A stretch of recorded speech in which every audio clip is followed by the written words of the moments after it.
Job, Chapter 1. There was a man in the land of Uz whose name was Job, and this man was blameless and upright, fearing God and shunning evil. He had 7 sons and 3 daughters, and he owned 7,000 sheep, 3,000 camels, 500 yoke of oxen, 500 female donkeys, and a very large number of servants. Job was the greatest man of all the people of the East. Job's sons would take turns holding feasts in their homes, and they would invite their 3 sisters to eat and drink with them. And when the days of feasting were over, Job would send for his children to purify them, rising early in the morning to offer burnt offerings for all of them. For Job thought, "Perhaps my children have sinned, and cursed God in their hearts." This was Job's regular practice. One day the sons of God came to present themselves before the Lord, and Satan also came with them. "Where have you come from?" said the Lord to Satan. "From roaming through the earth," he replied, "and walking back and forth in it." Then the Lord said to Satan, "Have you considered my servant Job? For there is no one on earth like him, a man who is blameless and upright, who fears God and shuns evil." Satan answered the Lord, "Does Job fear God for nothing? Have you not placed a hedge on every side around him, and his household, and all that he owns? You have blessed the work of his hands, and his possessions have increased in the land. But stretch out your hand and strike all that he has, and he will surely curse you to your face." "Very well," said the Lord to Satan. "Everything he has is in your hands, but you must not lay a hand on the man himself." Then Satan went out from the presence of the Lord. One day, while Job's sons and daughters were eating and drinking wine in their oldest brother's house, a messenger came and reported to Job, while the oxen were plowing and the donkeys were grazing nearby, the Sabaeans swooped down and took them away. They put the servants to the sword, and I alone have escaped to tell you. While he was still speaking, another messenger came and reported, "The fire of God fell from heaven. It burned and consumed the sheep and the servants, and I alone have escaped to tell you." While he was still speaking, another messenger came and reported, "The Chaldeans formed 3 bands, raided the camels, and took them away. They put the servants to the sword, and I alone have escaped to tell you." While he was still speaking, another messenger came and reported, "Your sons and daughters were eating and drinking wine in their oldest brother's house, when suddenly a mighty wind swept in from the desert and struck the 4 corners of the house. It collapsed on the young people, and they are dead, and I alone have escaped to tell you." Then Job stood up, tore his robe, and shaved his head. He fell to the ground and worshipped, saying, "Naked I came from my mother's womb, and naked I will return. The Lord gave, and the Lord has taken away. Blessed be the name of the Lord." In all this, Job did not sin or charge God with wrongdoing. Job, Chapter 2. On another day the sons of God came to present themselves before the Lord, and Satan also came with them to present himself before him. "Where have you come from?" said the Lord to Satan. "From roaming through the earth," he replied, "and walking back and forth in it." Then the Lord said to Satan, "Have you considered my servant Job? For there is no one on earth like him, a man who is blameless and upright, who fears God and shuns evil. He still retains his integrity, even though you incited me against him to ruin him without cause." "Skin for skin," Satan replied. "A man will give up all he owns in exchange for his life. But stretch out your hand and strike his flesh and bones, and he will surely curse you to your face." "Very well," said the Lord to Satan. "He is in your hands, but you must spare his life." So Satan went out from the presence of the Lord and infected Job with terrible boils from the soles of his feet to the crown of his head. And Job took a piece of broken pottery to scrape himself, as he sat among the ashes. Then Job's wife said to him, "Do you still retain your integrity? Curse God and die." "You speak as a foolish woman speaks," he told her. "Should we accept from God only good and not adversity?" In all this, Job did not sin in what he said. Now when Job's 3 friends, Eliphaz the Temanite, Bildad the Shuhite, and Zophar the Naamathite heard about all this adversity that had come upon him, each of them came from his home, and they met together to go and sympathize with Job and comfort him. When they lifted up their eyes from afar, they could barely recognize Job. They began to weep aloud, and each man tore his robe and threw dust in the air over his head. Then they sat on the ground with him for 7 days and 7 nights, but no one spoke a word to him because they saw how intense his suffering was. Job, chapter 3. After this, Job opened his mouth and cursed the day of his birth. And this is what he said: "May the day of my birth perish, and the night it was said, a boy is conceived. If only that day had turned to darkness, may God above disregard it. May no light shine upon it. May darkness and gloom reclaim it, and a cloud settle over it. May the blackness of the day overwhelm it. If only darkness had taken that night away, may it not appear among the days of the year. May it never be entered in any of the months. Behold, may that night be barren. May no joyful voice come into it. May it be cursed by those who curse the day, those prepared to rouse Leviathan. May its morning stars grow dark. May it wait in vain for daylight. May it not see the breaking of dawn. For that night did not shut the doors of the womb to hide the sorrow from my eyes. Why did I not perish at birth? Why did I not die as I came from the womb? Why were there knees to receive me, and breasts that I should be nursed? For now I would be lying down in peace. I would be asleep and at rest with kings and counselors of the earth, who built for themselves cities now in ruins, or with princes who had gold, who filled their houses with silver. Or why was I not hidden like a stillborn child, like an infant who never sees daylight? There the wicked cease from raging, and there the weary find rest. The captives enjoy their ease. They do not hear the voice of the oppressor. Both small and great are there, and the slave is freed from his master. Why is light given to the miserable, and life to the bitter of soul, who long for death that does not come, and search for it like hidden treasure, who rejoice and greatly exult when they can find the grave? Why is life given to a man whose way is hidden, whom God has hedged in? I sigh when food is put before me, and my groans pour out like water. For the thing I feared has overtaken me, and what I dreaded has befallen me. I am not at ease or quiet. I have no rest, for trouble has come." Job, chapter 4. Then Eliphaz the Temanite replied, "If one ventures a word with you, will you be wearied? Yet who can keep from speaking? Surely you have instructed many, and have strengthened their feeble hands. Your words have steadied those who stumbled. You have braced the knees that were buckling. But now trouble has come upon you, and you are weary. It strikes you, and you are dismayed. Is your reverence not your confidence, and the uprightness of your ways your hope? Consider now, I plead, who, being innocent, has ever perished? Or where have the upright been destroyed? As I have observed, those who plow iniquity, and those who sow trouble reap the same. By the breath of God they perish, and by the blast of his anger they are consumed. The lion may roar, and the fierce lion may growl, yet the teeth of the young lions are broken. The old lion perishes for lack of prey, and the cubs of the lioness are scattered. Now a word came to me secretly. My ears caught a whisper of it. In disquieting visions in the night, when deep sleep falls on men, fear and trembling came over me, and made all my bones shudder. Then a spirit glided past my face, and the hair on my body bristled. It stood still, but I could not discern its appearance. A form loomed before my eyes, and I heard a whispering voice. Can a mortal be more righteous than God, or a man more pure than his Maker?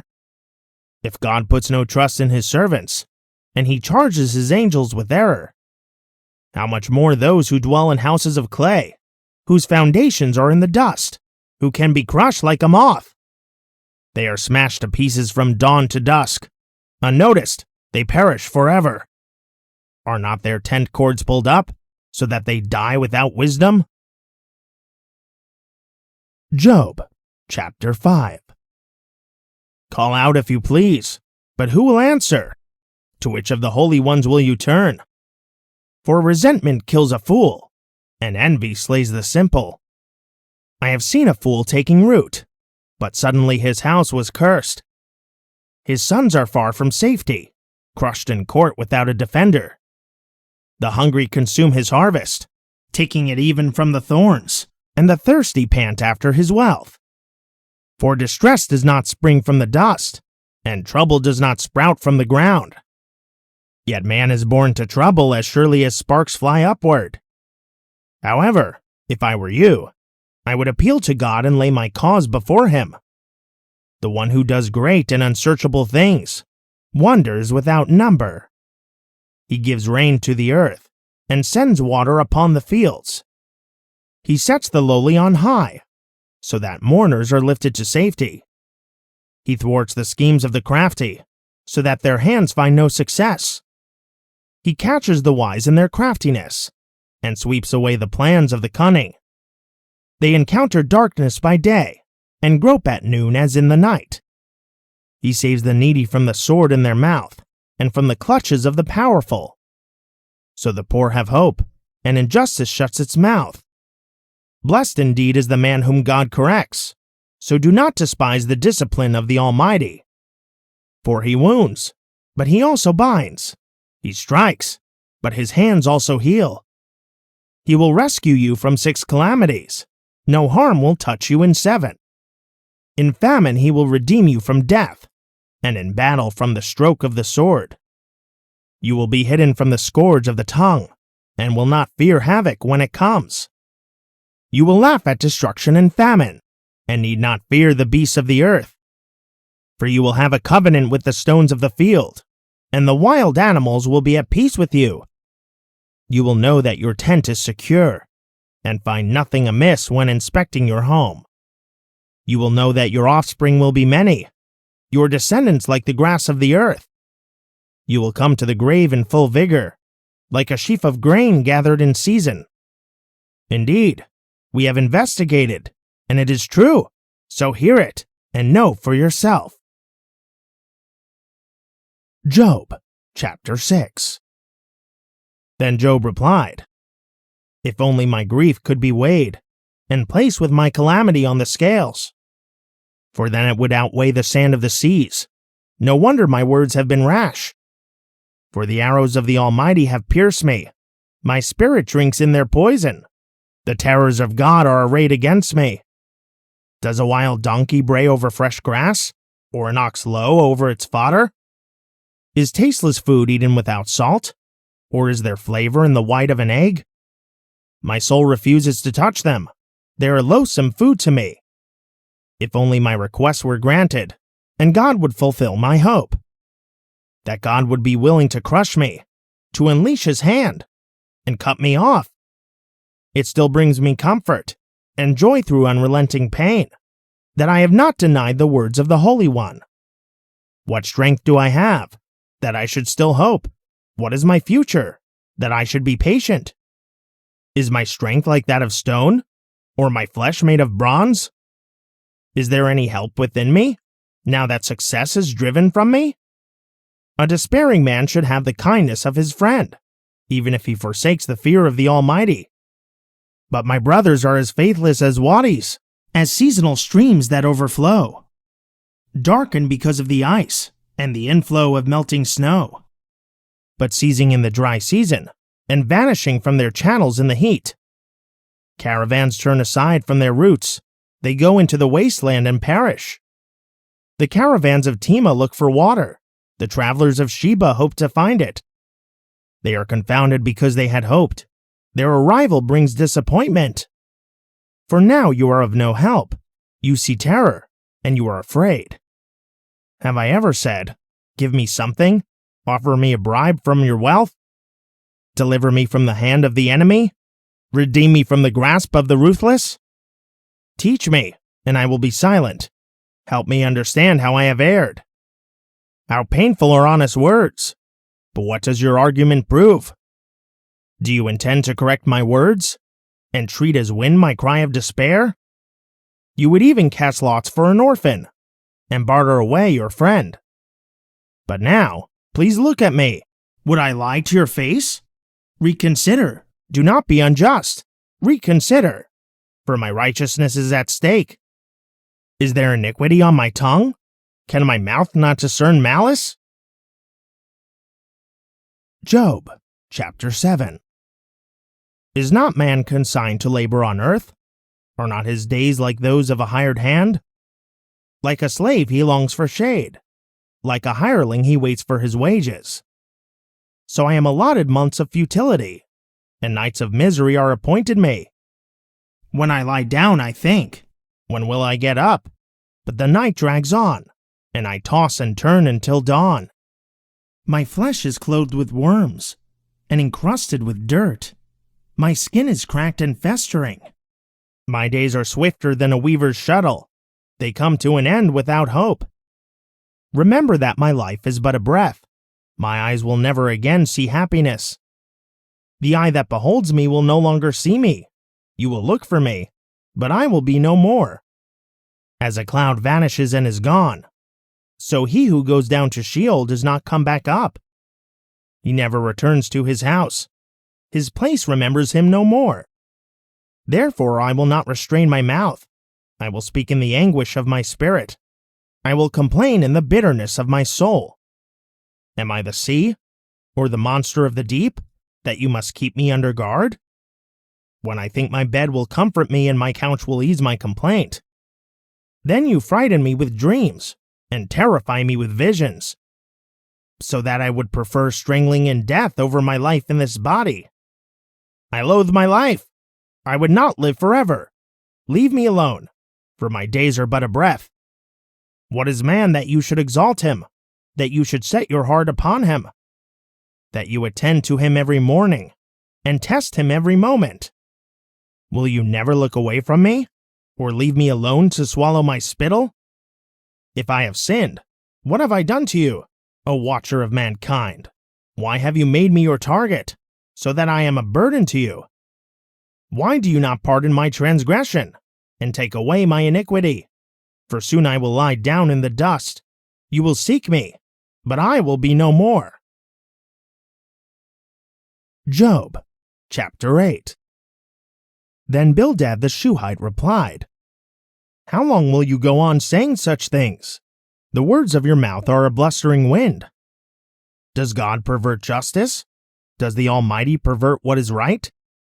When your children sinned against him, he gave them over to their rebellion. But if you would earnestly seek God, and ask the Almighty for mercy, if you are pure and upright, even now he will rouse himself on your behalf and restore your righteous estate. Though your beginnings were modest, your latter days will flourish. Please inquire of past generations, and consider the discoveries of their fathers. For we were born yesterday, and know nothing. Our days on earth are but a shadow. Will they not teach you and tell you, and speak from their understanding? Does papyrus grow where there is no marsh? Do reeds flourish without water? While the shoots are still uncut, they dry up quicker than grass. Such is the destiny of all who forget God, so the hope of the godless will perish. His confidence is fragile. His security is in a spider's web. He leans on his web, but it gives way. He holds fast, but it does not endure. He is a well-watered plant in the sunshine, spreading its shoots over the garden. His roots wrap around the rock heap. He looks for a home among the stones. If he is uprooted from his place, it will disown him, saying, I never saw you. Surely this is the joy of his way, yet others will spring from the dust. Behold, God does not reject the blameless, nor will he strengthen the hand of evildoers. He will yet fill your mouth with laughter, and your lips with a shout of joy. Your enemies will be clothed in shame, and the tent of the wicked will be no more. Job, chapter 9. Then Job answered, "Yes, I know that it is so, but how can a mortal be righteous before God? If one wished to contend with God, he could not answer him 1 time out of 1,000. God is wise in heart and mighty in strength, who has resisted him and prospered. He moves mountains without their knowledge, and overturns them in his anger. He shakes the earth from its place, so that its foundations tremble. He commands the sun not to shine. He seals off the stars. He alone stretches out the heavens and treads on the waves of the sea. He is the maker of the Bear and Orion, of the Pleiades and the constellations of the south. He does great things beyond searching out, and wonders without number. Were he to pass by me, I would not see him. Were he to move, I would not recognize him. If he takes away, who can stop him? Who dares to ask him, 'What are you doing?' God does not restrain his anger. The helpers of Rahab cower beneath him. How then can I answer him, or choose my arguments against him? For even if I were right, I could not answer. I could only beg my judge for mercy. If I summoned him and he answered me, I do not believe he would listen to my voice. For he would crush me with a tempest and multiply my wounds without cause. He does not let me catch my breath, but overwhelms me with bitterness. If it is a matter of strength, he is indeed mighty. If it is a matter of justice, who can summon him? Even if I were righteous, my mouth would condemn me. If I were blameless, it would declare me guilty.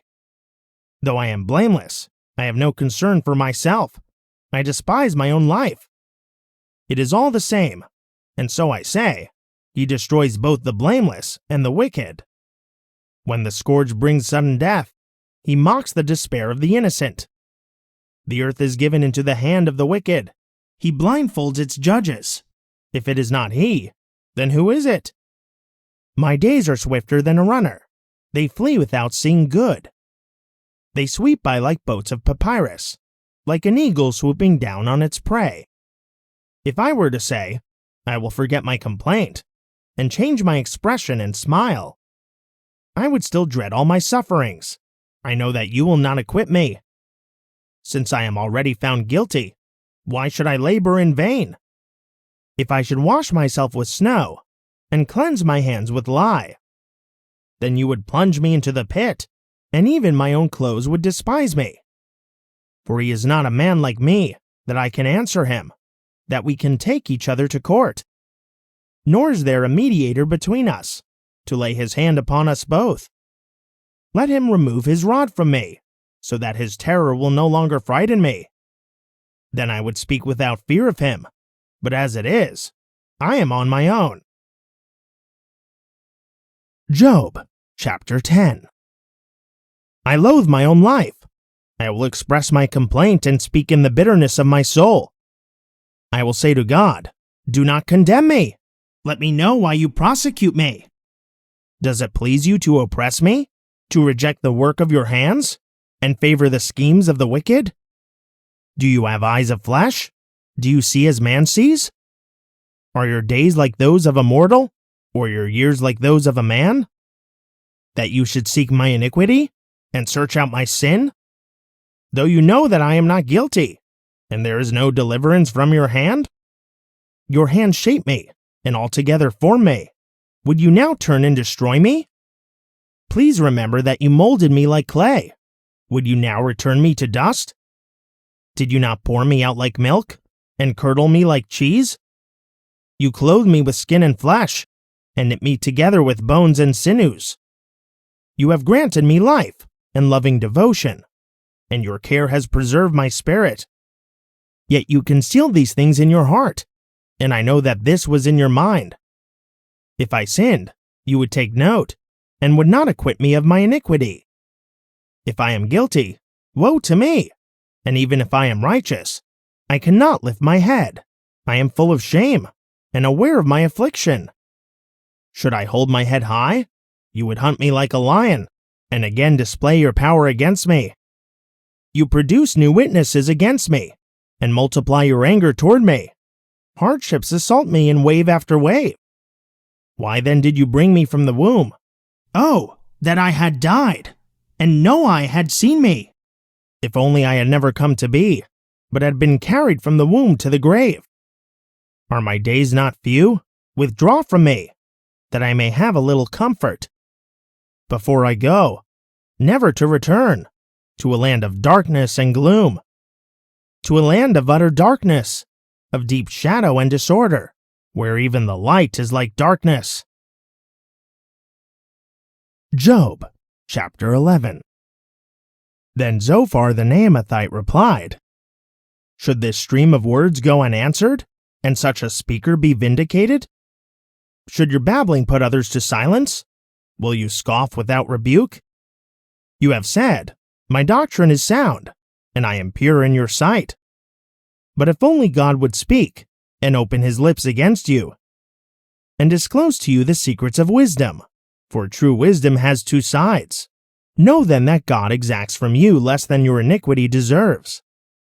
Can you fathom the deep things of God, or discover the limits of the Almighty? They are higher than the heavens. What can you do? They are deeper than Sheol.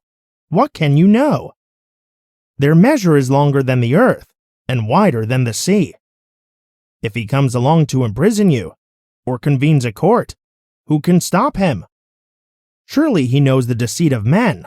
If he sees iniquity, does he not take note? But a witless man can no more become wise than the colt of a wild donkey can be born a man. As for you, if you direct your heart and lift up your hands to him, if you put away the iniquity in your hand and allow no injustice to dwell in your tents, then indeed you will lift up your face without shame.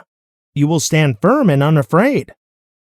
For you will forget your misery, recalling it only as waters gone by.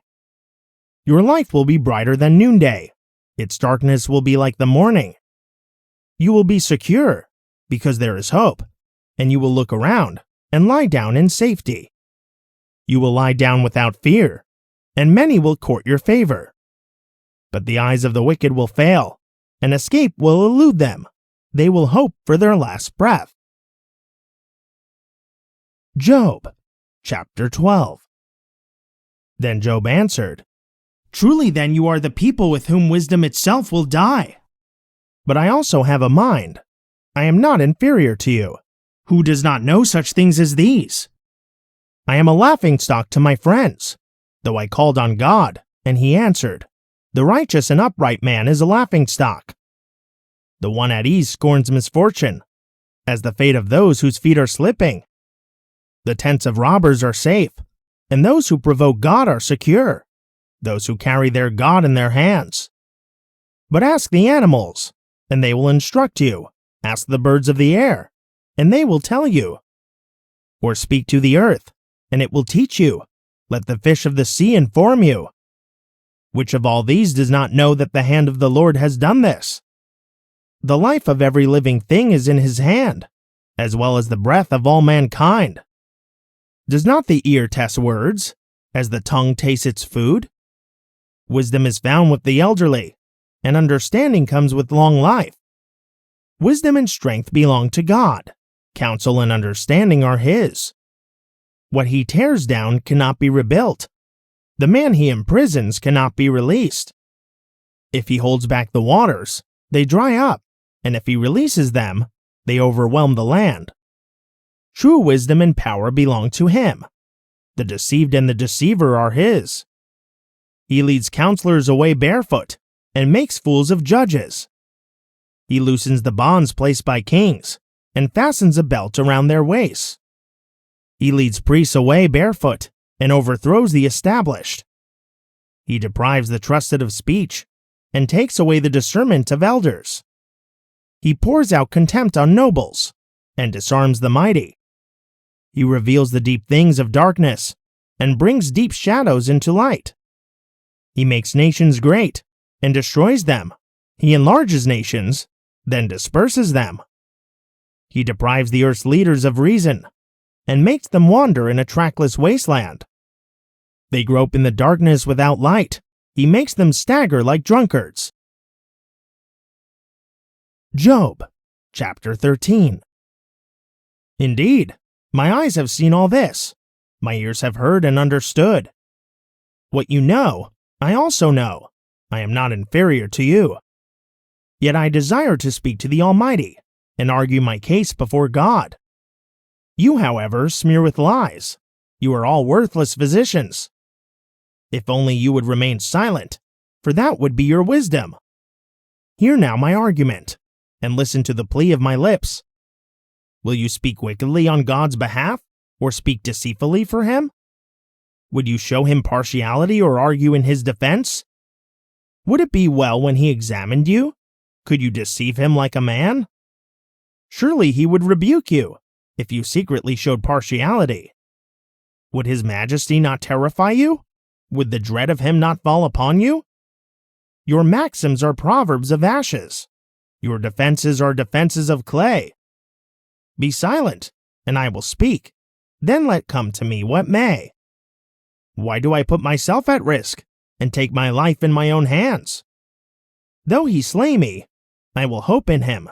I will still defend my ways to his face. Moreover, this will be my salvation, for no godless man can appear before him. Listen carefully to my words. Let my declaration ring in your ears. Behold, now that I have prepared my case, I know that I will be vindicated. Can anyone indict me? If so, I will be silent and die. Only grant these two things to me, so that I need not hide from you. Withdraw your hand from me, and do not let your terror frighten me. Then call me, and I will answer, or let me speak, and you can reply. How many are my iniquities and sins? Reveal to me my transgression and sin. Why do you hide your face and consider me as your enemy? Would you frighten a wind-blown leaf? Would you chase after dry chaff? For you record bitter accusations against me, and bequeath to me the iniquities of my youth. You put my feet in the stocks, and stand watch over all my paths. You set a limit for the soles of my feet.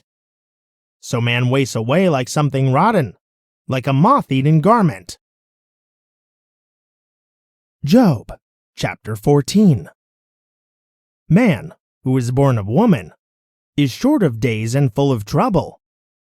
Like a flower, he comes forth, then withers away. Like a fleeting shadow, he does not endure. Do you open your eyes to one like this? Will you bring him into judgment before you? Who can bring out clean from unclean? No one. Since his days are determined, and the number of his months is with you, and since you have set limits that he cannot exceed, look away from him and let him rest, so he can enjoy his day as a hired hand. For there is hope for a tree. If it is cut down, it will sprout again, and its tender shoots will not fail. If its roots grow old in the ground, and its stump dies in the soil, at the scent of water it will bud, and put forth twigs like a sapling.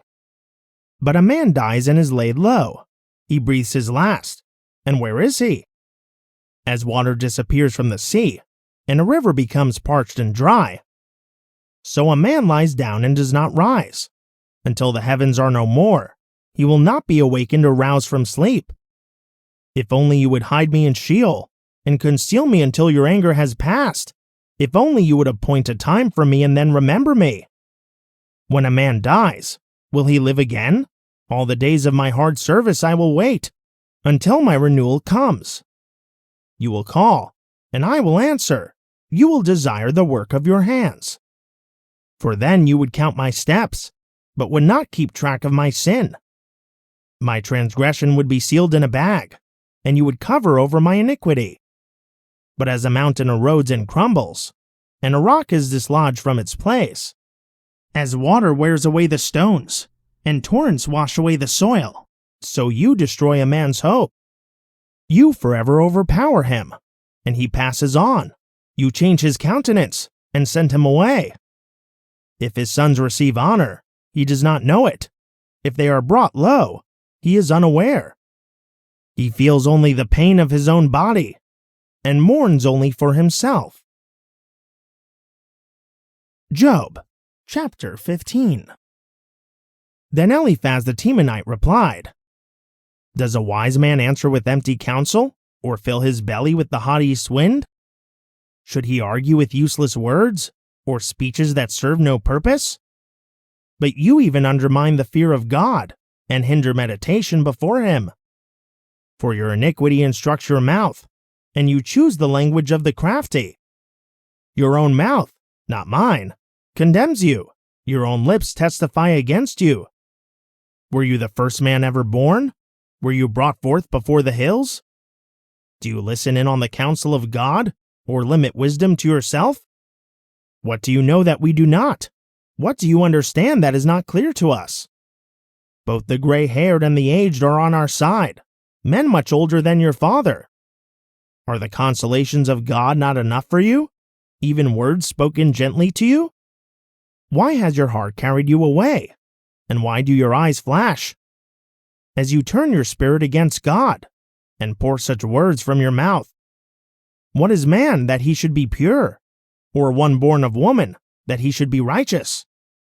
If God puts no trust in his holy ones, if even the heavens are not pure in his eyes, how much less man, who is vile and corrupt, who drinks injustice like water?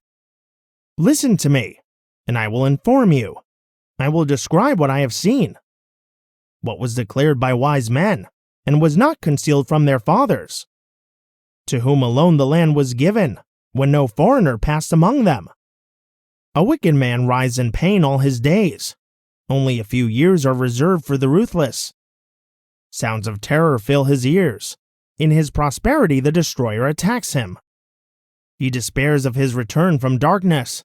He is marked for the sword. He wanders about as food for vultures. He knows the day of darkness is at hand. Distress and anguish terrify him, overwhelming him like a king poised to attack. For he has stretched out his hand against God, and has vaunted himself against the Almighty, rushing headlong at him with a thick-studded shield. Though his face is covered with fat, and his waistline bulges with flesh, he will dwell in ruined cities, in abandoned houses destined to become rubble. He will no longer be rich. His wealth will not endure. His possessions will not overspread the land. He will not escape from the darkness. The flame will wither his shoots, and the breath of God's mouth will carry him away. Let him not deceive himself with trust in emptiness, for emptiness will be his reward. It will be paid in full before his time, and his branch will not flourish. He will be like a vine stripped of its unripe grapes, like an olive tree that sheds its blossoms. For the company of the godless will be barren, and fire will consume the tents of bribery. They conceive trouble and give birth to evil. Their womb is pregnant with deceit. Job, chapter 16. Then Job answered, I have heard many things like these. Miserable comforters are you all. Is there no end to your long-winded speeches? What provokes you to continue testifying? I could also speak like you if you were in my place. I could heap up words against you and shake my head at you. But I would encourage you with my mouth, and the consolation of my lips would bring relief. Even if I speak, my pain is not relieved. And if I hold back, how will it go away? Surely he has now exhausted me. You have devastated all my family. You have bound me, and it has become a witness. My frailty rises up and testifies against me. His anger has torn me and opposed me. He gnashes his teeth at me. My adversary pierces me with his eyes. They open their mouths against me, and strike my cheeks with contempt. They join together against me. God has delivered me to unjust men. He has thrown me to the clutches of the wicked. I was at ease, but he shattered me. He seized me by the neck and crushed me. He has set me up as his target. His archers surround me. He pierces my kidneys without mercy and spills my gall on the ground. He breaks me with wound upon wound. He rushes me like a mighty warrior. I have sewn sackcloth over my skin. I have buried my horn in the dust. My face is red with weeping, and deep shadows ring my eyes. yet my hands are free of violence, and my prayer is pure. O earth, do not cover my blood. May my cry for help never be laid to rest. Even now my witness is in heaven, and my advocate is on high. My friends are my scoffers, as my eyes pour out tears to God. Oh, that a man might plead with God as he pleads with his neighbor. For when only a few years are past, I will go the way of no return. Job, chapter 17. My spirit is broken. My days are extinguished. The grave awaits me. Surely mockers surround me, and my eyes must gaze at their rebellion.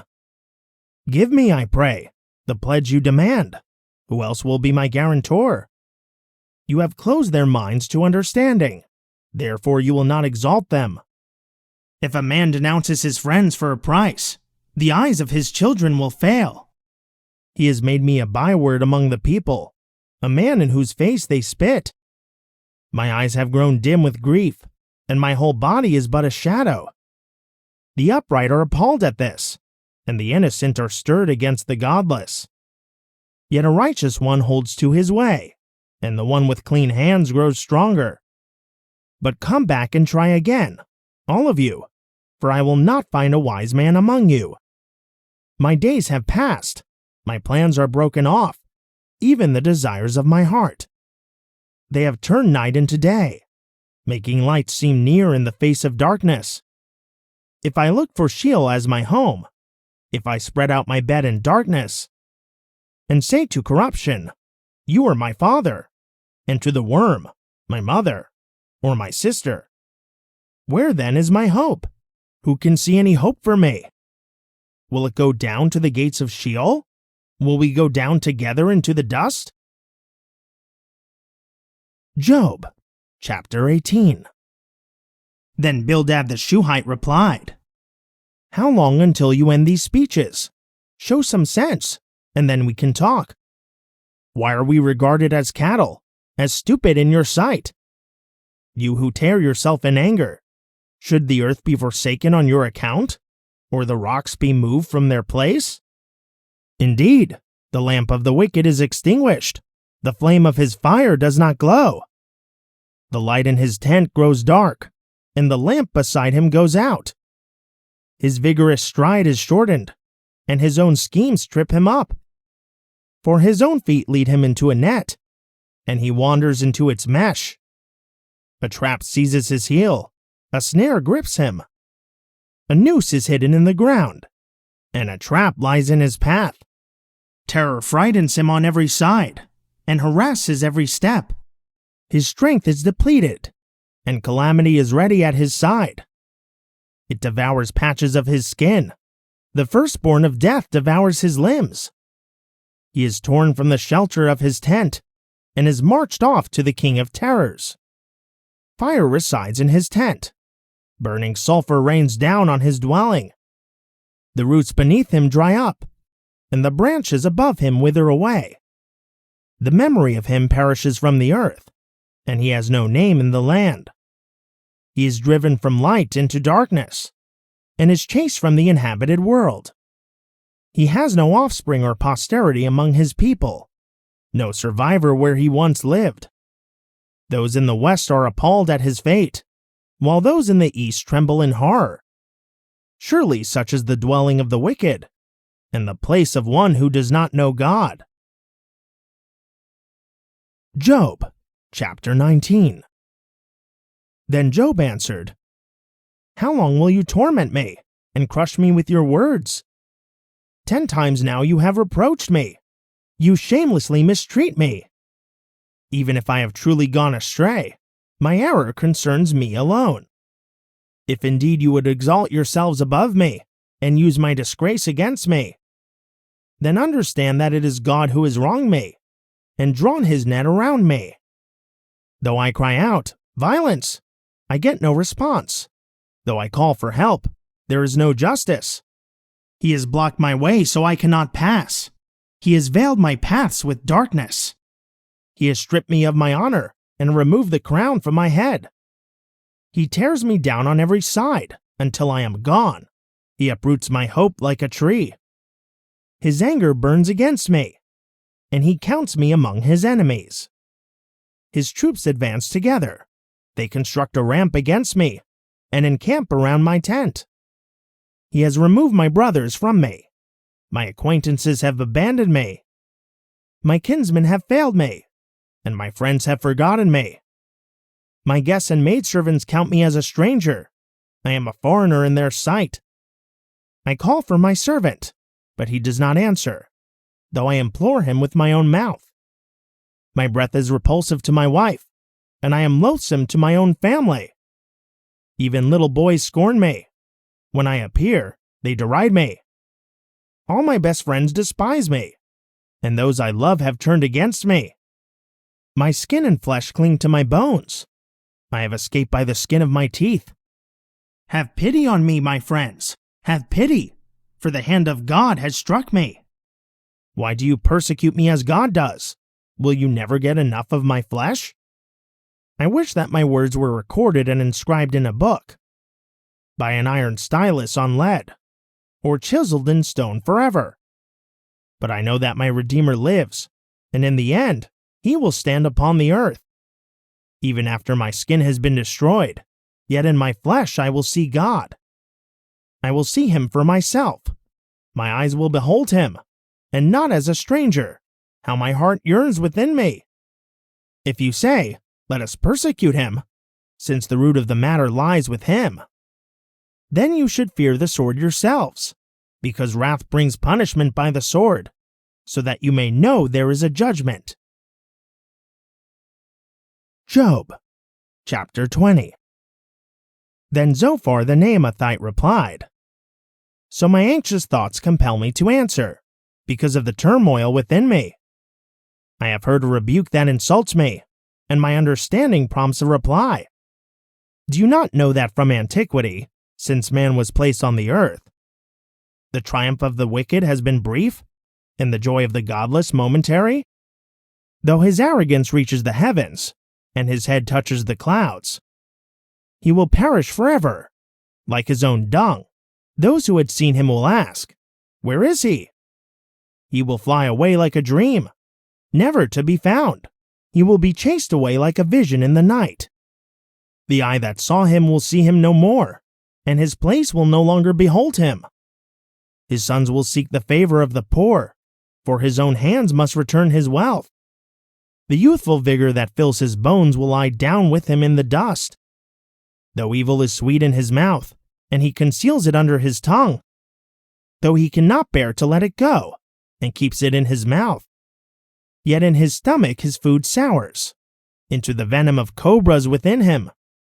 He swallows wealth but vomits it out. God will force it from his stomach. He will suck the poison of cobras. The fangs of a viper will kill him. He will not enjoy the streams, the rivers flowing with honey and cream. He must return the fruit of his labor without consuming it. He cannot enjoy the profits of his trading. For he has oppressed and forsaken the poor. He has seized houses he did not build. Because his appetite is never satisfied, he cannot escape with his treasure. Nothing is left for him to consume, thus his prosperity will not endure. In the midst of his plenty, he will be distressed. The full force of misery will come upon him. When he has filled his stomach, God will vent his fury upon him, raining it down on him as he eats. Though he flees from an iron weapon, a bronze-tipped arrow will pierce him. It is drawn out of his back, the gleaming point from his liver. Terrors come over him. Total darkness is reserved for his treasures. A fire unfanned will consume him, and devour what is left in his tent. The heavens will expose his iniquity, and the earth will rise up against him. The possessions of his house will be removed, flowing away on the day of God's wrath. This is the wicked man's portion from God, the inheritance God has appointed him. Job, chapter 21. Then Job answered, Listen carefully to my words.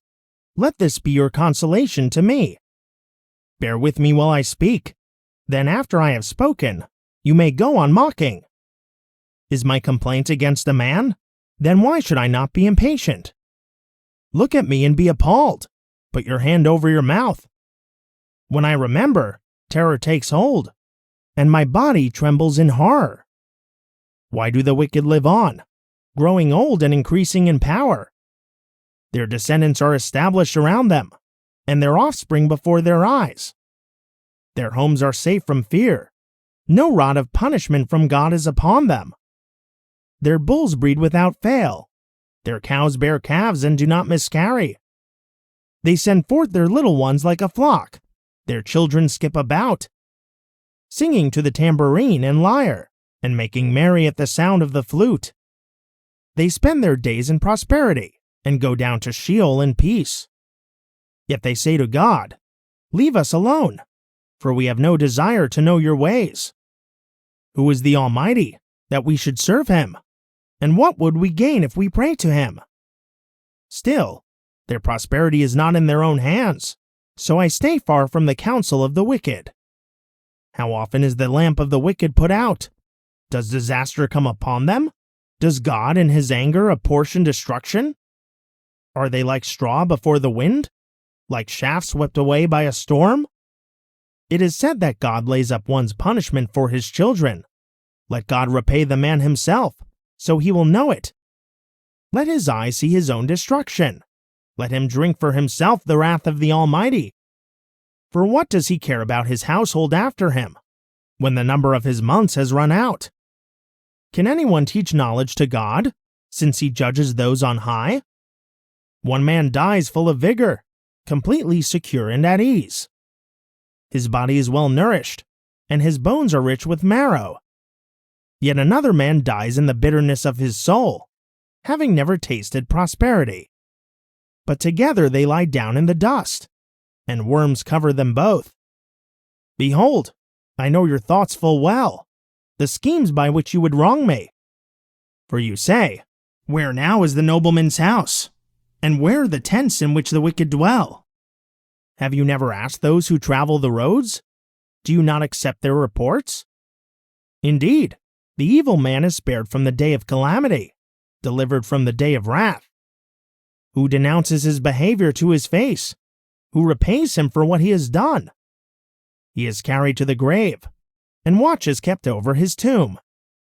The clods of the valley are sweet to him. Everyone follows behind him, and those before him are without number. So how can you comfort me with empty words? For your answers remain full of falsehood. Job, chapter 22. Then Eliphaz the Temanite replied, "Can a man be of use to God? Can even a wise man benefit him? Does it delight the Almighty that you are righteous? Does he profit if your ways are blameless? Is it for your reverence that he rebukes you and enters into judgment against you? Is not your wickedness great? Are not your iniquities endless? For you needlessly demanded security from your brothers, and deprived the naked of their clothing. You gave no water to the weary, and withheld food from the famished. While the land belonged to a mighty man, and a man of honor lived on it. You sent widows away empty-handed, and the strength of the fatherless was crushed. Therefore snares surround you, and sudden peril terrifies you. It is so dark you cannot see, and a flood of water covers you. Is not God as high as the heavens? Look at the highest stars, how lofty they are. Yet you say, what does God know? Does he judge through thick darkness? Thick clouds veil him so he does not see us as he traverses the vault of heaven. Will you stay on the ancient path that wicked men have trod? They were snatched away before their time, and their foundations were swept away by a flood. They said to God, "Depart from us. What can the Almighty do to us?" But it was he who filled their houses with good things. So I stay far from the counsel of the wicked. The righteous see it and are glad. The innocent mock them. Surely our foes are destroyed, and fire has consumed their excess. Reconcile now, and be at peace with him. Thereby good will come to you. Receive instruction from his mouth, and lay up his words in your heart. If you return to the Almighty, you will be restored. If you remove injustice from your tents, and consign your gold to the dust, and the gold of Ophir to the stones of the ravines, then the Almighty will be your gold, and the finest silver for you. Surely then you will delight in the Almighty, and lift up your face to God. You will pray to Him, and He will hear you, and you will fulfill your vows. Your decisions will be carried out, and light will shine on your ways. When men are brought low and you say, "Lift them up," then He will save the lowly. He will deliver even one who is not innocent, rescuing him through the cleanness of your hands. Job, chapter 23. Then Job answered, "Even today my complaint is bitter. His hand is heavy despite my groaning. If only I knew where to find him, so that I could go to his seat. I would plead my case before him, and fill my mouth with arguments. I would learn how he would answer, and consider what he would say. Would he contend with me in his great power? No, he would certainly take note of me. Then an upright man could reason with him, and I would be delivered forever from my judge. If I go east, he is not there, and if I go west, I cannot find him. When he is at work in the north, I cannot behold him. When he turns to the south, I cannot see him. Yet he knows the way I have taken. When he has tested me, I will come forth as gold. My feet have followed in his tracks. I have kept his way without turning aside. I have not departed from the command of his lips. I have treasured the words of his mouth, more than my daily bread. But he is unchangeable, and who can oppose him? He does what he desires. For he carries out his decree against me, and he has many such plans. Therefore I am terrified in his presence. When I consider this, I fear him.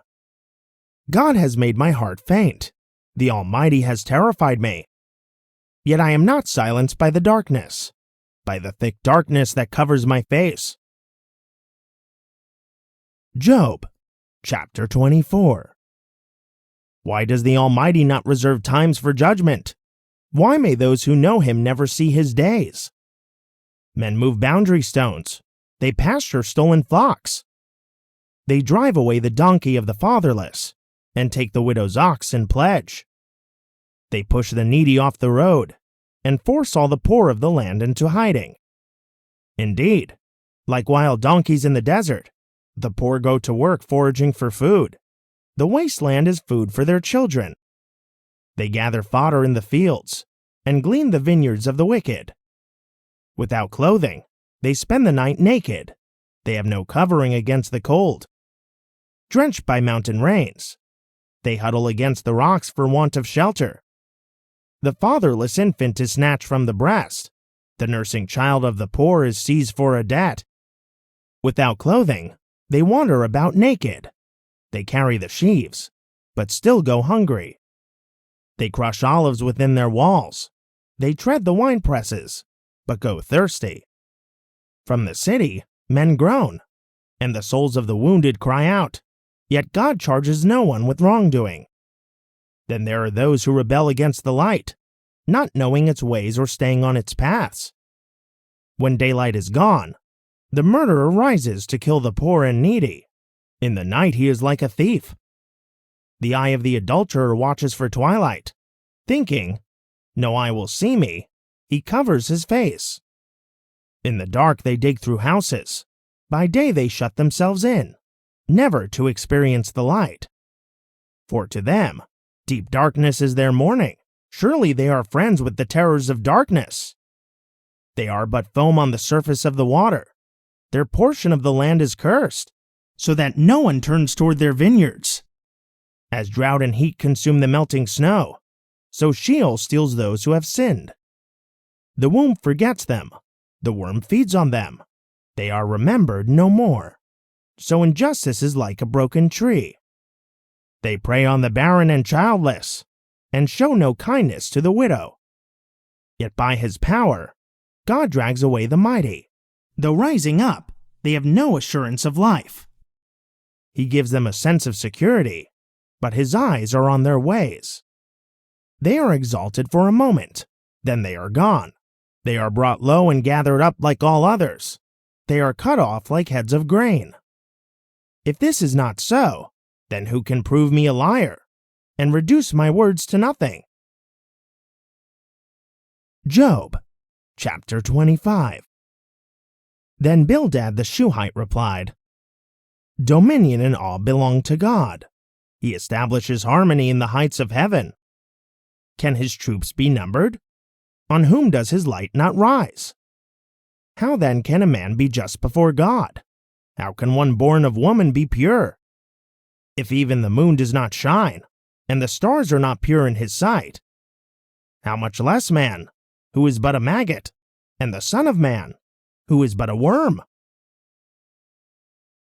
Job, chapter 26. Then Job answered, How you have helped the powerless, and saved the arm that is feeble.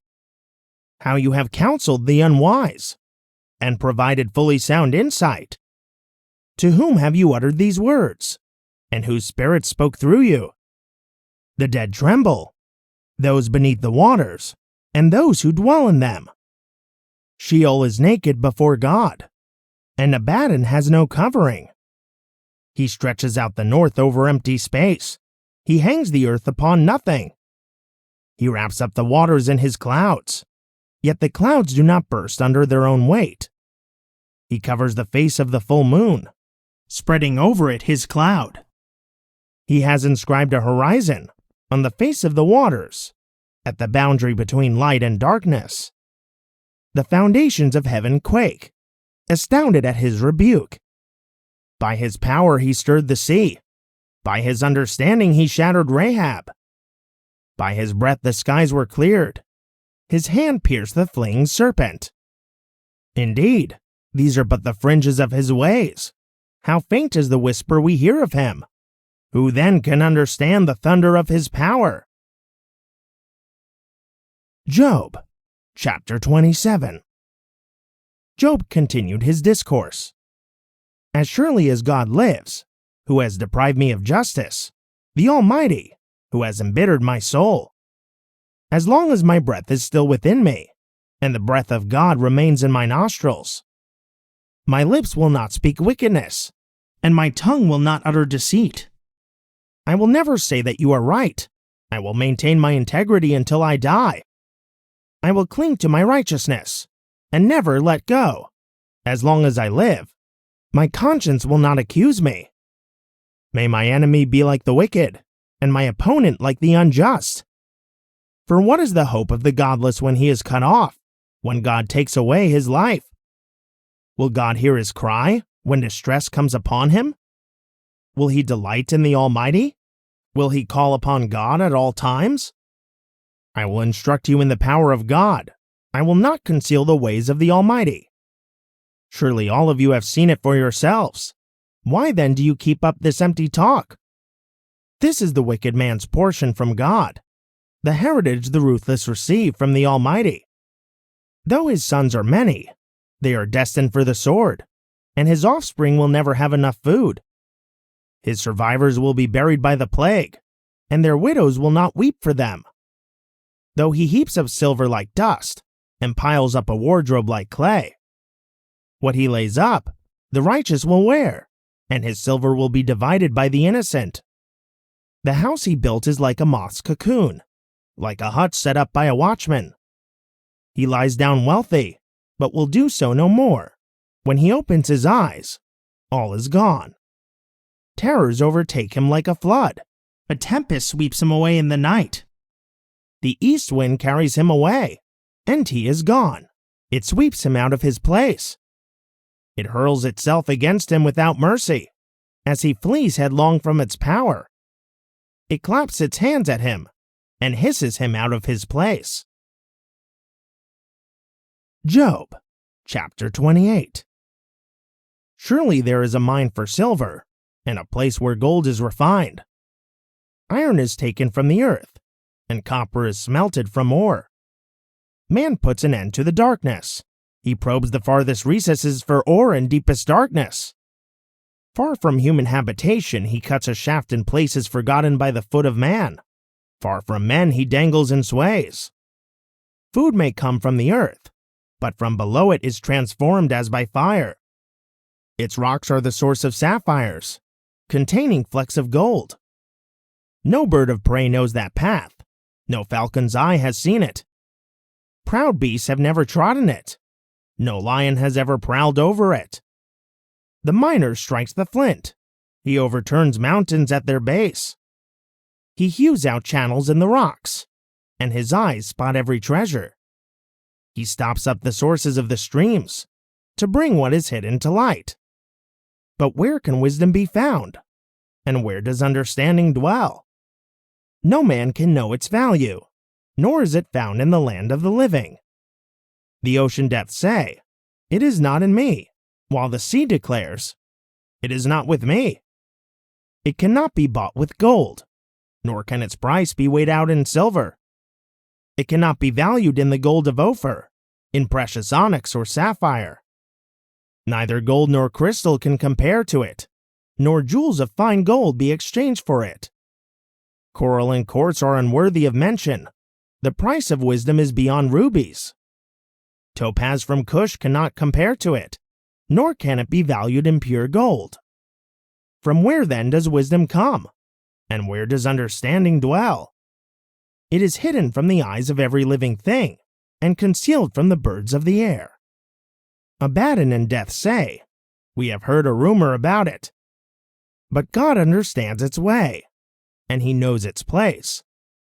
For he looks to the ends of the earth, and sees everything under the heavens. When God fixed the weight of the wind, and measured out the waters. When he set a limit for the rain, and a path for the thunderbolt. Then he looked at wisdom, and appraised it. He established it, and searched it out. And he said to man, "Behold, the fear of the Lord, that is wisdom, and to turn away from evil is understanding." Job, chapter 29. And Job continued his discourse. How I long for the months gone by, for the days when God watched over me, when his lamp shone above my head, and by his light I walked through the darkness, when I was in my prime, when the friendship of God rested on my tent, when the Almighty was still with me, and my children were around me, when my steps were bathed in cream, and the rock poured out for me streams of oil, when I went out to the city gate, and took my seat in the public square. The young men saw me and withdrew, and the old men rose to their feet. The princes refrained from speaking, and covered their mouths with their hands.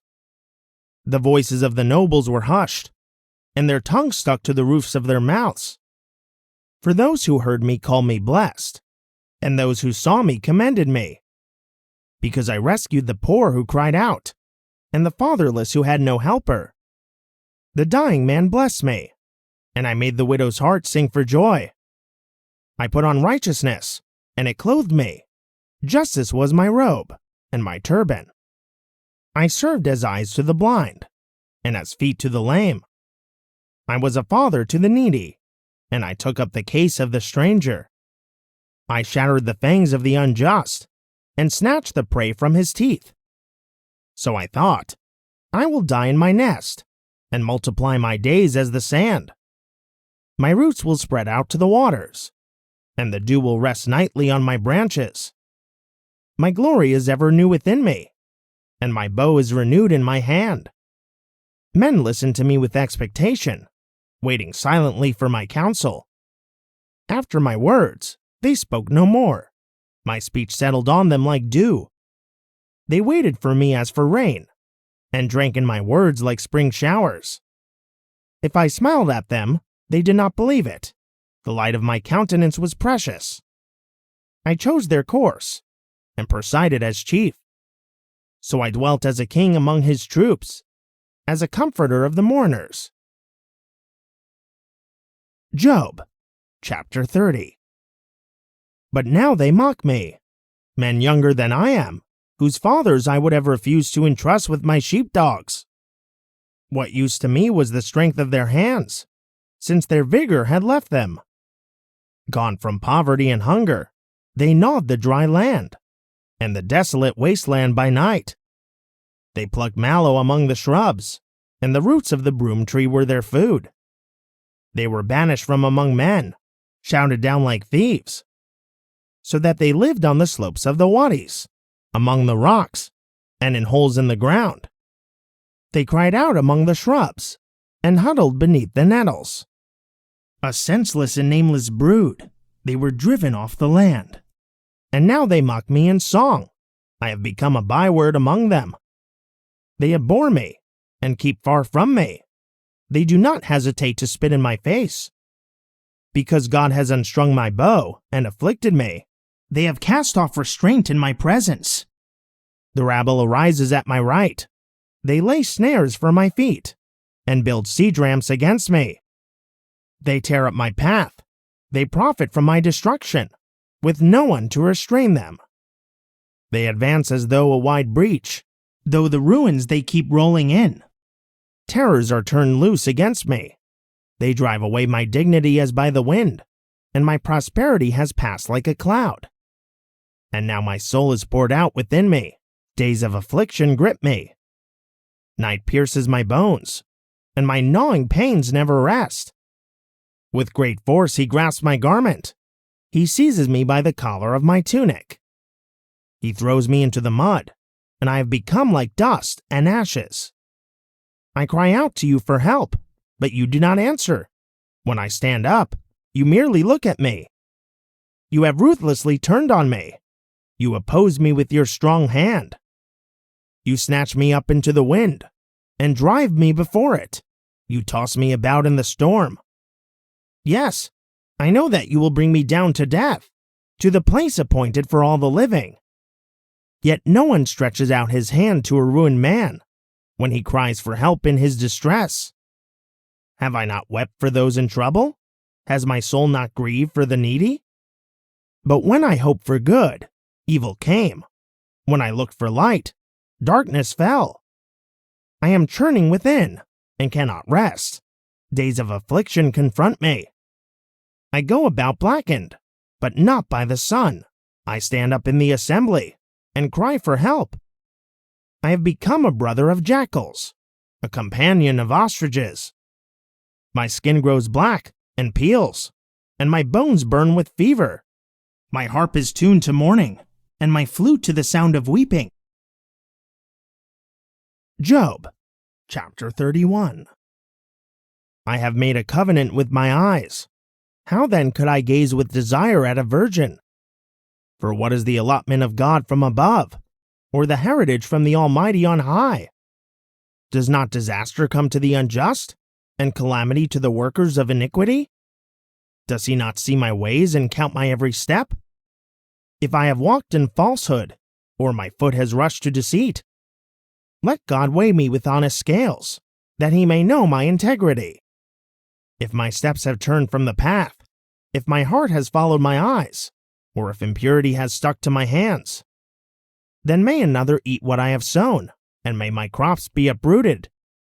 If my heart has been enticed by my neighbor's wife, or I have lurked at his door, then may my own wife grind grain for another, and may other men sleep with her. For that would be a heinous crime, an iniquity to be judged. For it is a fire that burns down to Abaddon. It would root out my entire harvest. If I have rejected the cause of my manservant or maidservant, when they made a complaint against me, what will I do when God rises to judge? How will I answer when called to account? Did not he who made me in the womb also make them?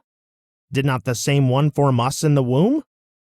If I have denied the desires of the poor, or allowed the widow's eyes to fail, if I have eaten my morsel alone, not sharing it with the fatherless, though from my youth I reared him as would a father, and from my mother's womb I guided the widow, if I have seen one perish for lack of clothing, or a needy man without a cloak, if his heart has not blessed me for warming him with the fleece of my sheep, if I have lifted up my hand against the fatherless, because I saw that I had support in the gate, then may my arm fall from my shoulder, and be torn from its socket. For calamity from God terrifies me, and his splendor I cannot overpower. If I have put my trust in gold, or called pure gold my security, if I have rejoiced in my great wealth, because my hand had gained so much, if I have beheld the sun in its radiance, or the moon moving in splendor, so that my heart was secretly enticed, and my hand threw a kiss from my mouth, this would also be an iniquity to be judged, for I would have denied God on high. If I have rejoiced in my enemy's ruin, or exulted when evil befell him, I have not allowed my mouth to sin by asking for his life with a curse. If the men of my house have not said, who is there who has not had his fill? But no stranger had to lodge on the street, for my door has been open to the traveler. If I have covered my transgressions like Adam, by hiding my guilt in my heart, because I greatly feared the crowds, and the contempt of the clans terrified me, so that I kept silent, and would not go outside. Oh, that I had one to hear me! Here is my signature. Let the Almighty answer me. Let my accuser compose an indictment. Surely I would carry it on my shoulder, and wear it like a crown. I would give account of all my steps. I would approach him like a prince. If my land cries out against me, and its furrows weep together, if I have devoured its produce without payment, or broken the spirit of its tenants, then let briars grow instead of wheat, and stinkweed instead of barley. Thus conclude the words of Job. Job, chapter 32. So these three men stopped answering Job, because he was righteous in his own eyes. This kindled the anger of Elihu, son of Barachel the Buzite, of the family of Ram. He burned with anger against Job for justifying himself rather than God. And he burned with anger against Job's three friends, because they had failed to refute Job, and yet had condemned him. Now Elihu had waited to speak to Job, because the others were older than he. But when he saw that the three men had no further reply, his anger was kindled. So Elihu, son of Barachel the Buzite, declared, I am young in years, while you are old. That is why I was timid and afraid to tell you what I know. I thought that age should speak, and many years should teach wisdom. But there is a spirit in a man, the breath of the Almighty, that gives him understanding. It is not only the old who are wise, or the elderly who understand justice. Therefore I say, listen to me. I too will declare what I know. Indeed, I waited while you spoke. I listened to your reasoning, as you searched for words.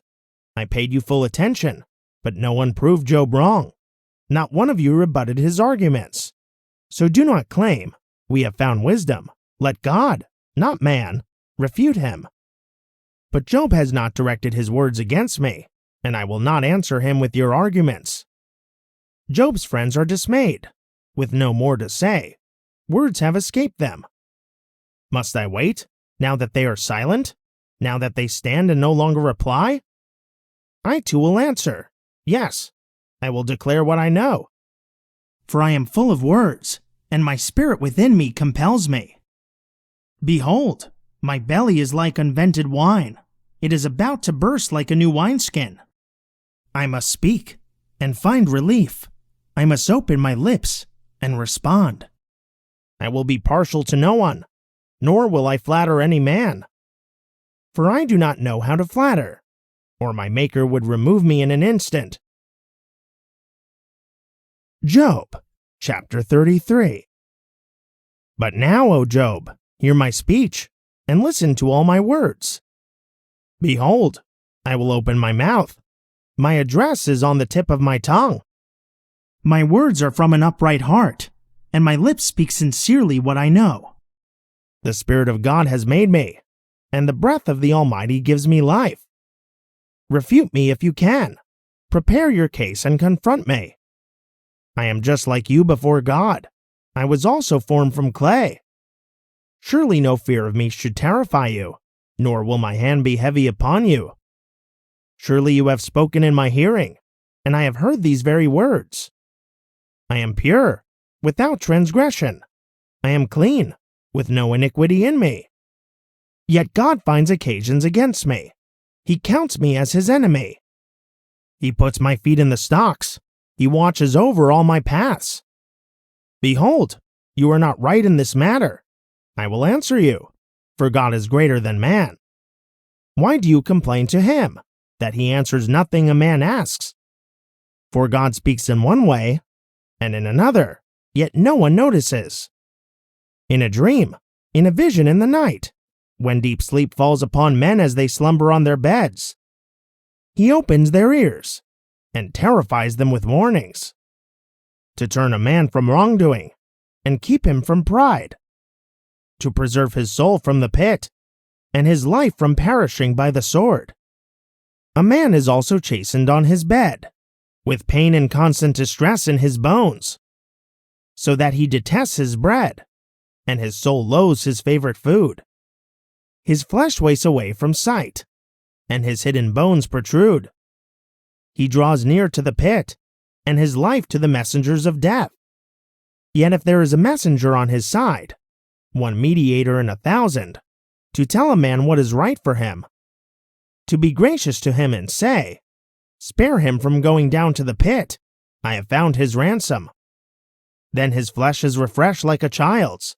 He returns to the days of his youth. He prays to God, and finds favor.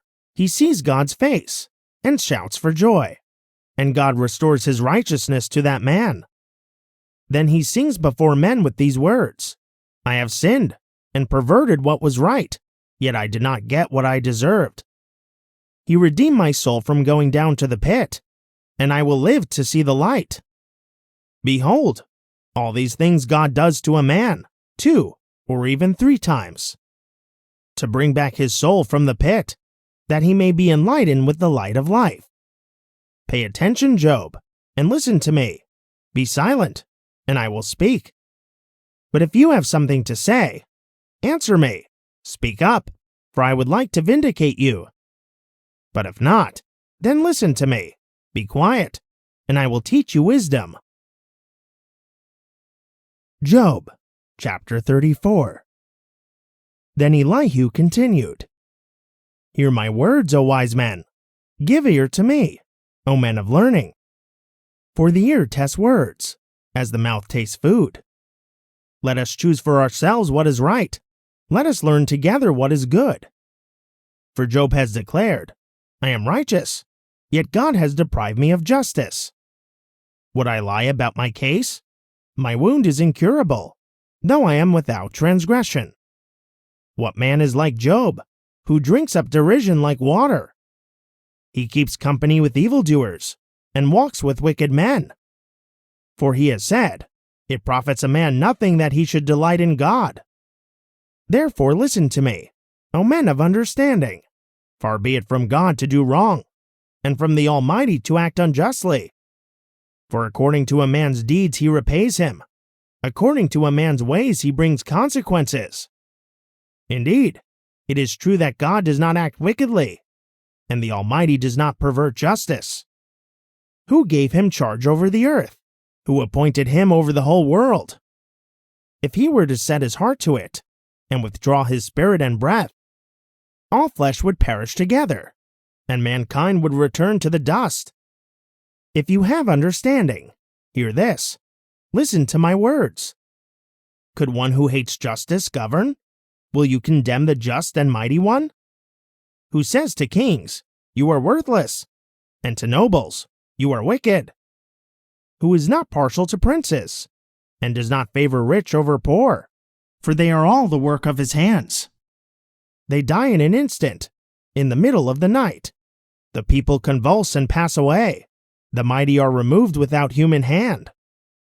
For his eyes are on the ways of a man, and he sees his every step.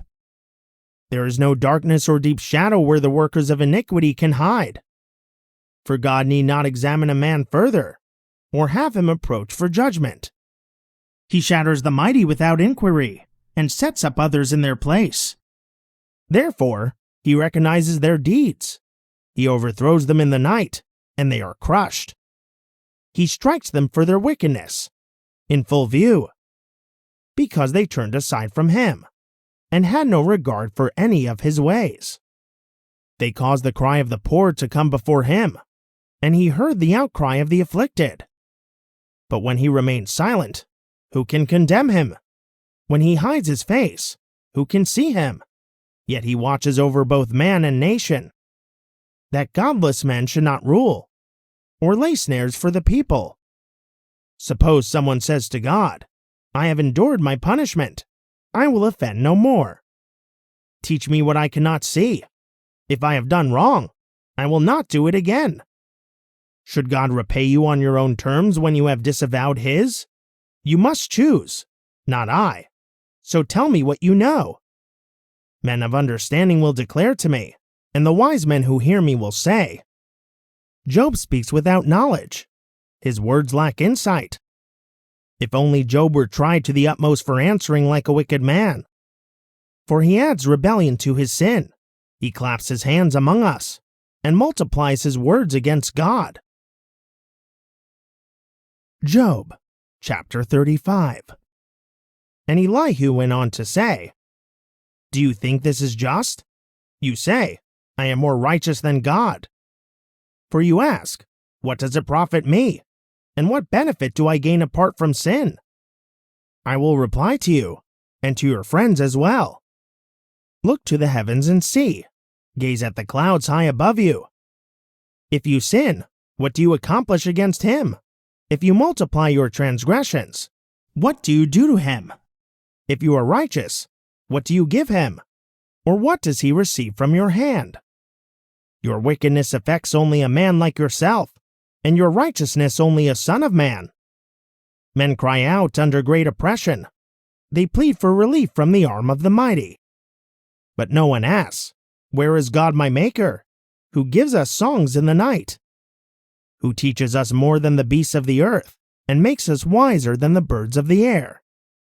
There they cry out, but he does not answer, because of the pride of evil men. Surely God does not listen to empty pleas, and the Almighty does not take note of it.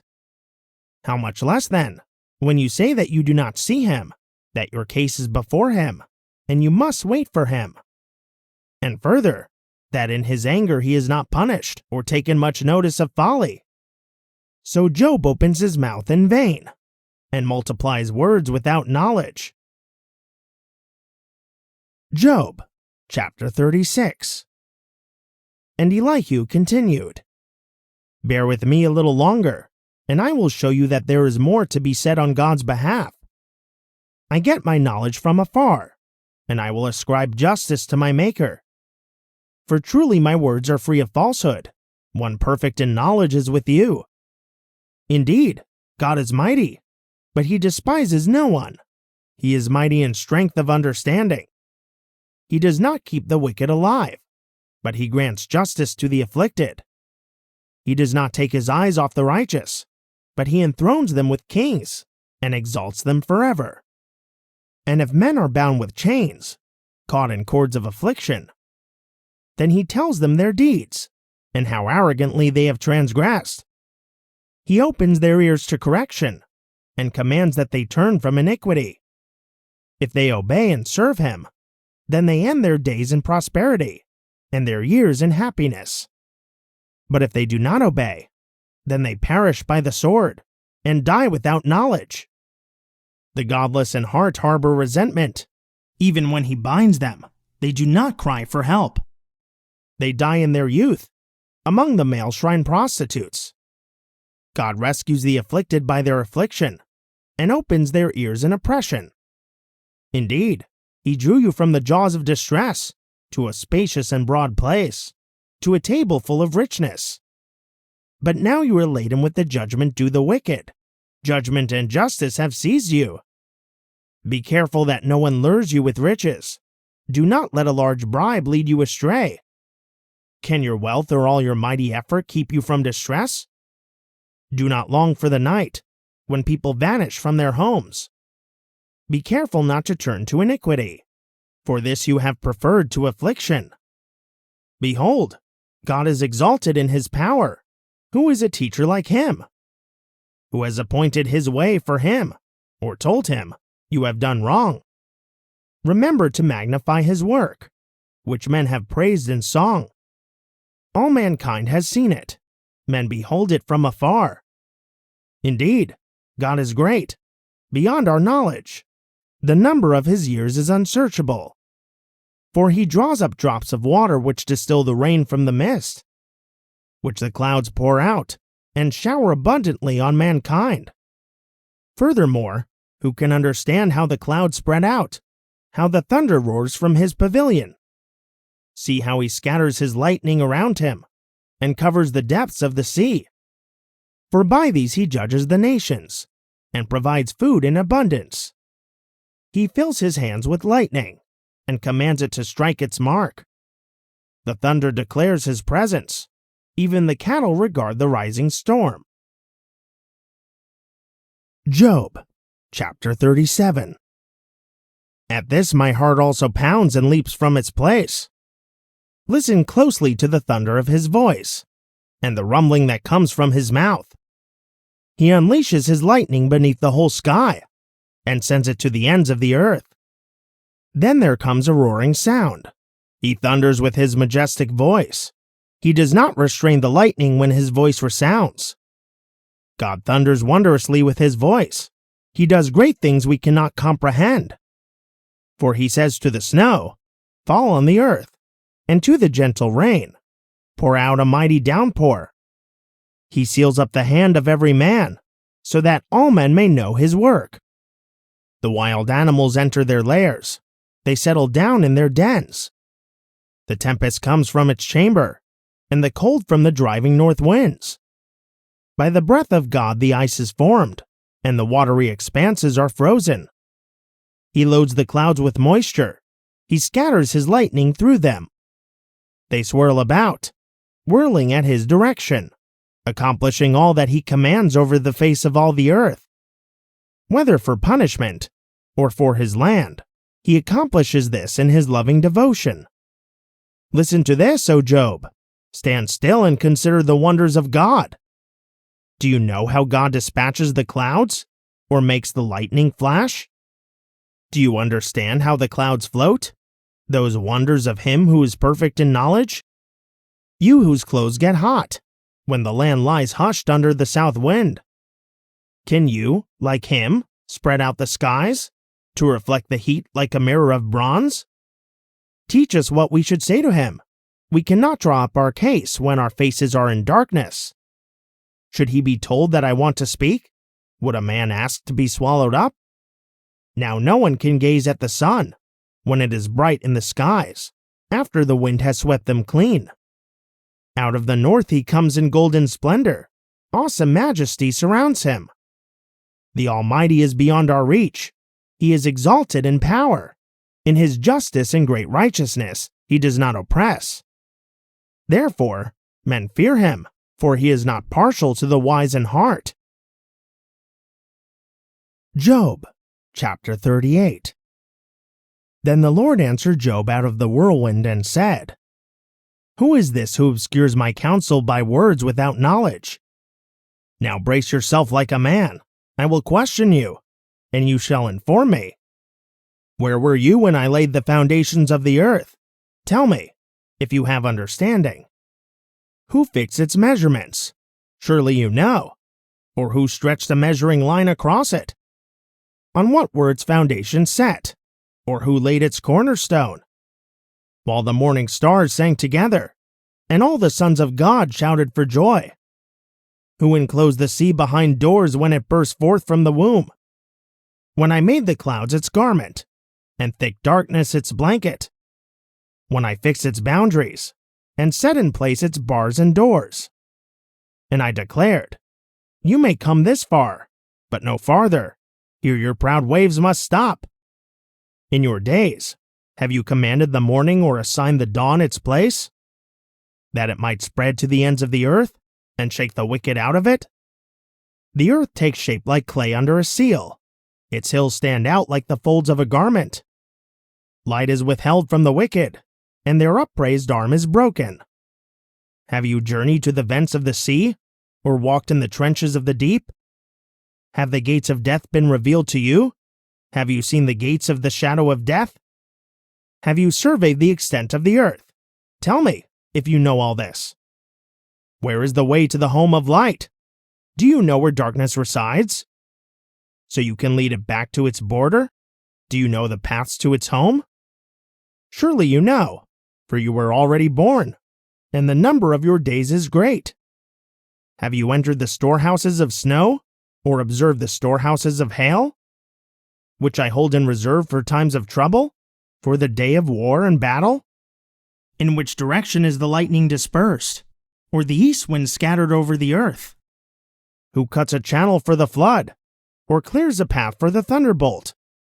To bring rain on a barren land, on a desert where no man lives. To satisfy the parched wasteland, and make it sprout with tender grass. Does the rain have a father, who has begotten the drops of dew? From whose womb does the ice emerge? Who gives birth to the frost from heaven? When the waters become hard as stone, and the surface of the deep is frozen. Can you bind the chains of the Pleiades, or loosen the belt of Orion? Can you bring forth the constellations in their seasons, or lead out the bear and her cubs? Do you know the laws of the heavens? Can you set their dominion over the earth? Can you command the clouds so that a flood of water covers you? Can you send the lightning bolts on their way? Do they report to you, "Here we are"? Who has put wisdom in the heart, or given understanding to the mind? Who has the wisdom to count the clouds, or who can tilt the water jars of the heavens? When the dust hardens into a mass, and the clods of earth stick together. Can you hunt the prey for a lioness, or satisfy the hunger of young lions when they crouch in their dens, and lie in wait in the thicket? Who provides food for the raven, when its young cry out to God, as they wander about for lack of food? Job, chapter 39. Do you know when mountain goats give birth? Have you watched the doe bear her fawn? Can you count the months they are pregnant?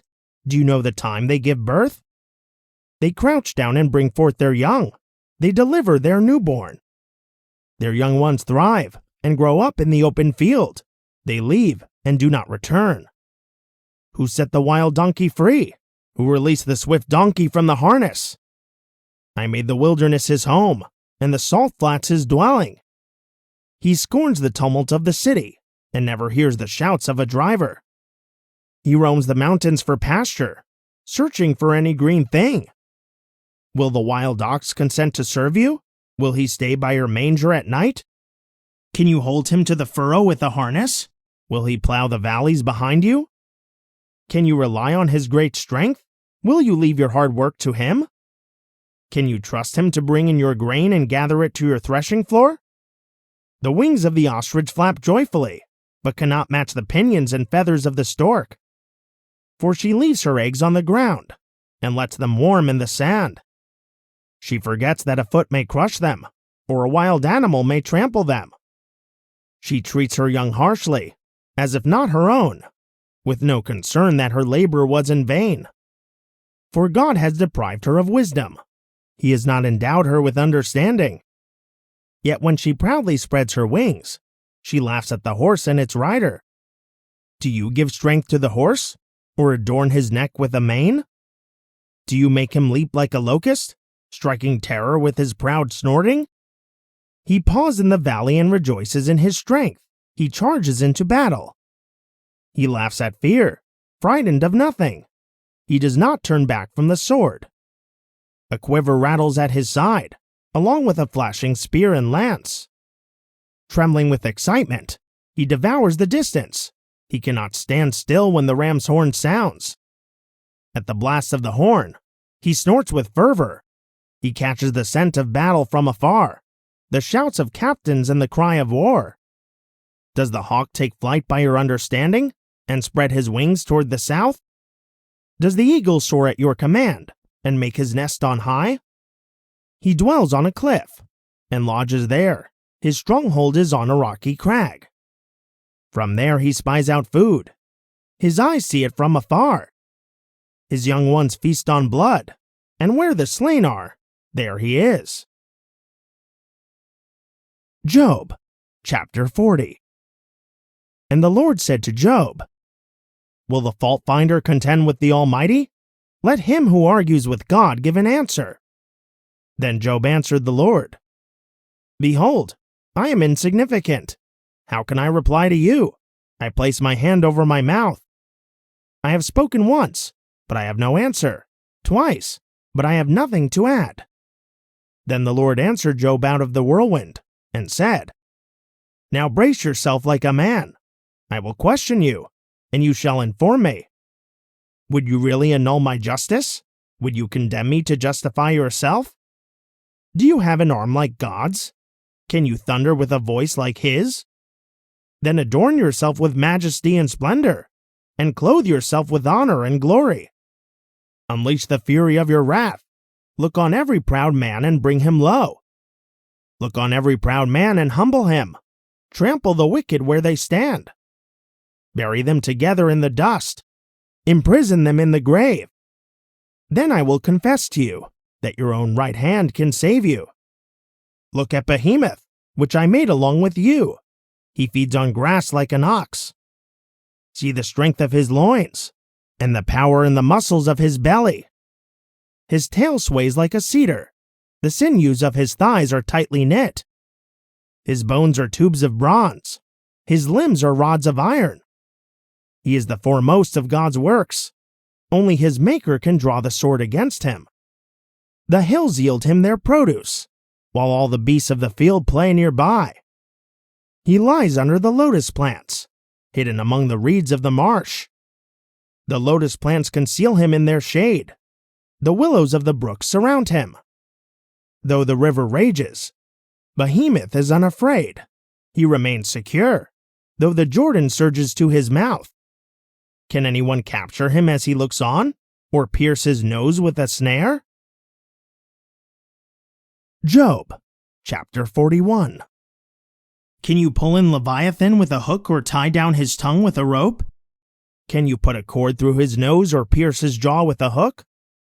Will he beg you for mercy or speak to you softly? Will he make a covenant with you to take him as a slave for life? Can you pet him like a bird, or put him on a leash for your maidens? Will traders barter for him, or divide him among the merchants? Can you fill his hide with harpoons, or his head with fishing spears? If you lay a hand on him, you will remember the battle, and never repeat it. Surely hope of overcoming him is false. Is not the sight of him overwhelming?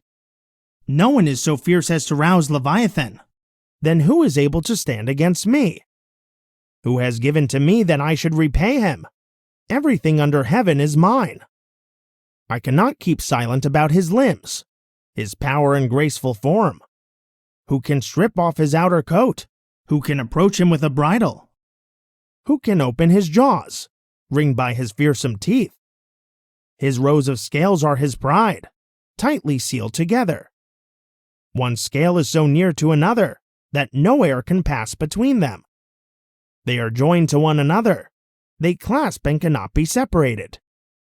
His snorting flashes with light, and his eyes are like the rays of dawn. Firebrands stream from his mouth. Fiery sparks shoot forth. Smoke billows from his nostrils, as from a boiling pot over burning reeds. His breath sets coals ablaze, and flames pour from his mouth. Strength resides in his neck, and dismay leaps before him. The folds of his flesh are tightly joined. They are firm and immovable. His chest is as hard as a rock, as hard as a lower millstone. When Leviathan rises up, the mighty are terrified. They withdraw before his thrashing. The sword that reaches him has no effect, nor does the spear or dart or arrow. He regards iron as straw, and bronze as rotten wood. No arrow can make him flee. Sling stones become like chaff to him. A club is regarded as straw, and he laughs at the sound of the lance. His undersides are jagged potsherds, spreading out the mud like a threshing sledge. He makes the depths seethe like a cauldron. He makes the sea like a jar of ointment. He leaves a glistening wake behind him. One would think the deep had white hair. Nothing on earth is his equal, a creature devoid of fear. He looks down on all the haughty. He is king over all the proud. Job, chapter 42. Then Job replied to the Lord, I know that you can do all things, and that no plan of yours can be thwarted. You asked, Who is this who conceals my counsel without knowledge? Surely I spoke of things I did not understand, things too wonderful for me to know. You said, Listen now, and I will speak. I will question you, and you shall inform me. My ears had heard of you, but now my eyes have seen you. Therefore I retract my words, and I repent in dust and ashes. After the Lord had spoken these words to Job, he said to Eliphaz the Temanite, My wrath is kindled against you, and your two friends, for you have not spoken about me accurately, as my servant Job has. So now, take 7 bulls and 7 rams. Go to my servant Job, and sacrifice a burnt offering for yourselves. Then my servant Job will pray for you, for I will accept his prayer, and not deal with you according to your folly, for you have not spoken accurately about me, as my servant Job has. So Eliphaz the Temanite, Bildad the Shuhite, and Zophar the Naamathite went and did as the Lord had told them, and the Lord accepted Job's request. After Job had prayed for his friends, the Lord restored his prosperity and doubled his former possessions. All his brothers and sisters and prior acquaintances came and dined with him in his house. They consoled him and comforted him over all the adversity that the Lord had brought upon him, and each one gave him a piece of silver and a gold ring. So the Lord blessed Job's latter days more than his first.